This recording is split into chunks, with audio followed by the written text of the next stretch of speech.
Water. It is perhaps the world's most valuable resource, nourishing and sustaining plants, animals and human beings all over the planet. It is believed that an adequate and abundant water supply seems to have a direct effect on the country's development and the quality of life of its people. According to a report by the Food and Agriculture Organization, the Caribbean is well endowed with water. Guyana and Suriname receive close to a quarter of the world's precipitation and produce almost 30% of the world's water resources. In fact, the word Guyana is an Amerindian word meaning land of many waters. With large rivers such as the Demerara and Essequibo, and an extensive network of smaller rivers, streams, reservoirs and drainage canals, Guyana is truly a land of many water resources. In St. Vincent and the Grenadines, much of the water resources also comes from rivers and streams, though their supply is not as great as Guyana's. With no large rivers or streams to speak of, an island like Barbados gets most of its water resources from rainfall, which flows into the groundwater collection areas. Indeed, the main sources of water in the Caribbean are rainfall, rivers, groundwater, and surface reservoirs. As such, it may seem that the region has an abundance of water. It may seem that there will always be enough water to meet our needs. But is this really so? Will there be enough water to meet our needs 10 years from now? How about 5 years from now? Water scarcity is a very real issue facing us here in the Caribbean. Coping with water scarcity is one of the future challenges that Caribbean governments need to address. Indeed, are our governments managing our water resources properly so that our taps don't run dry a few years down the road? And what about us ordinary citizens? Are we taking steps to avoid wasting this precious resource? Well, in the next few minutes, we will try to answer some of these questions as we take a look at the issues affecting our water supply here in the Caribbean. The United Nations Environment Programme has given a figure of 1,000 cubic meters of water per person per year as the minimum below which a country is classified as water scarce. Using this measure, countries like Antigua, St. Kitts and Nevis, and Barbados can be considered water scarce. The figure for Barbados is just over 300 cubic meters per person per year of renewable water resources. And of course, as population increases, that figure is going to drop. So Barbados is actually one of the most water scarce states worldwide. Many Caribbean countries find it difficult to maintain an adequate water supply to their populations. This is especially so during the dry season, a time when available water resources can shrink by as much as 40%. Take St. Vincent and the Grenadines for example. On the island of Bequia, where the main source of water is rainfall flowing off rooftops, water supplies run out every year because of changes in rainfall patterns. This results in the government having to ship water to the island to supply the people's needs. Over in Guyana, though much of that country's water sources are easily accessible by the people, a lot of it is not fit for human consumption unless treated. And it is quite expensive to set up, operate and maintain water treatment plants. So despite its many rivers, the main source of water for use by Guyana's population is groundwater.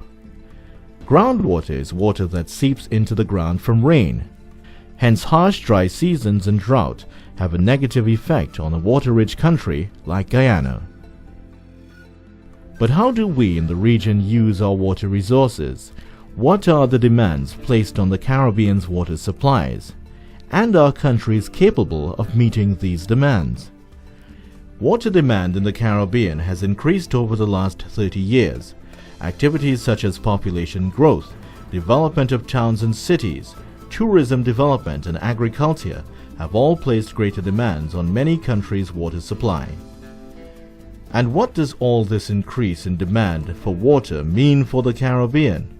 In a nutshell, it can result in the demand for water exceeding the supply, a very real and pressing concern for us in the region. Within a country, you can have water-rich areas and you can have water-scarce areas.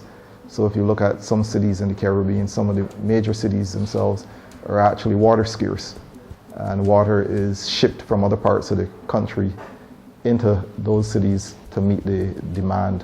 What is the present world demand for water? It's roughly 6,000 cubic kilometers. So we have, in terms of absolute availability, there is an excess. So why is there scarcity, shortage, and so on all over the world, including some parts of the Caribbean? Again, it boils down to the fact that it is not evenly distributed around the world. Some places have excess, some places don't have any. A country's inability to fully supply the demand for water by all sectors of its population results in water scarcity. The manner in which we use and consume water here in the Caribbean is one of the causes of water scarcity. Ordinary citizens use water for drinking, cooking, cleaning, and other everyday activities. Manufacturing industries such as soft drink, food, and paint industries also use water. Water sources in the Caribbean are also used to generate electricity, to irrigate land, and for recreational purposes. If water taken from reservoirs and treatment plants to meet these needs is not adequately replaced, water scarcity can result. Inappropriate use of land is another factor that can lead to water scarcity. Cutting down forests for agriculture, construction work, and the building of hotels results in soil erosion and flooding. This leads to less water being added to reservoirs, thus reducing the available water supply. Even certain types of farming can have a negative impact on our water resources.